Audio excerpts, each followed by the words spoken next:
Hi, Lee Phillips here. I'm going to talk to you for a minute. Yeah, I'm a lawyer. That's okay. Lawyers don't like me very much. A lot of them don't, but get over it. I want to talk to you about whether you really need an LLC or a corporation. If you walk into the lawyer's office and say, "Hi, here I am, Mr. Lawyer. I need an LLC or a corporation," what's he going to do? Well, he's going to give you one because he doesn't get paid until you get one. You may not want one. Why would you not want a corporation or an LLC? Well, first of all, you've got to have a business reason, basically, for setting those up. And we have an LLC or a YouTube brother on business reasons. But additionally, there's going to be a cost, there's going to be a hassle. You got to file tax returns, unless it's a disregarded LLC entity. But there's all this other stuff that goes along with an LLC. Do you really need it? Two reasons you need it. One is tax, and two is asset protection. How are you generating the money? That'll determine the taxation. If you're going to be a corporation, you're going to either be a C or an S, and if you're a C, I'm going to come on and choke you. I run into people all the time. "Oh, I have a C corporation." Why?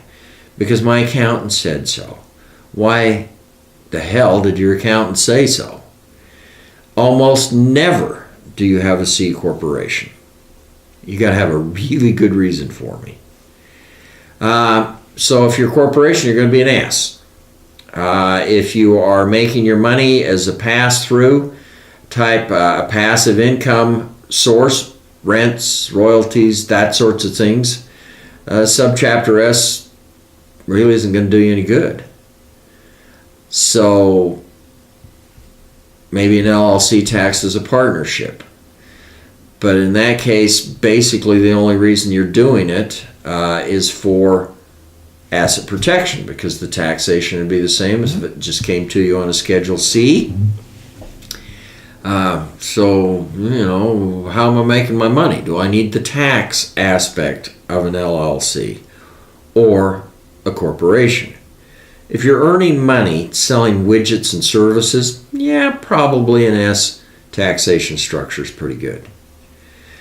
So that would be a business reason for setting up a company, LLC or corporation. How about the asset protection? Well, if I'm selling doilies and dollies on eBay, probably not a lot of liability in that. So you're going to ask a couple other questions. What's my liability? And if I set up the company, is it really going to protect me from that liability?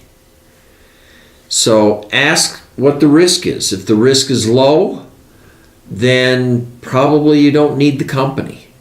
If it's not a taxation issue and it's not an asset protection issue, you don't need the company, the LLC or the corporation. The other question I'd ask is, what's the cost of the company? If you're in California or New York or New Jersey or some of them other foreign countries, then you don't want an LLC or a corporation unless you have to have one, because they're expensive. Take the money, put it into insurance. That's the other question. Can I get insurance to cover my liability issues? And the fact of the matter is 99-point-something% of the cases settle for the insurance. So if I've got good insurance, and putting an extra $1,000 a year into your insurance goes a long ways, guys. So can I insure it? How much is the company to maintain, to set up? Then you have to file a tax return, so that's going to be another chunk to the accountant, or a pain in the butt for you.